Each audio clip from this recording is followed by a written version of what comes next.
আচ্ছা, সঠিক দামটা নির্ধারণ কে করবে? এই যে আপনি বললেন সঠিক দাম, এই দামটা কে নির্ধারণ করবে? ওই নবান্নে বসে সরকার নির্ধারণ করবে, না অফিসে ডিএম অফিসে বসে ডিএম নির্ধারণ করবে? সঠিক দাম নির্ধারণ করতে গেলে চাষির সঙ্গে বসে চাষির উৎপাদন খরচ, চাষির ন্যূনতম কতটুকু প্রফিট লাগবে, চাষির মতামত নিয়ে, চাষির সম্মতি নিয়ে সঠিক সঠিক দামটা নির্ধারণ করতে হবে।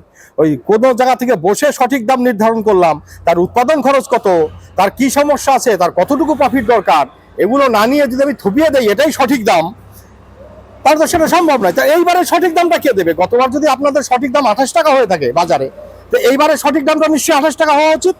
সারের দাম কমেনি, লেবারের দাম কমেনি, বীজের দাম কমেনি, কোনো কস্টিং কমেনি, তাহলে সরকার কি হিসাবে 9 টাকা চাষির মূল্য নির্ধারণ করে? মন গড়া।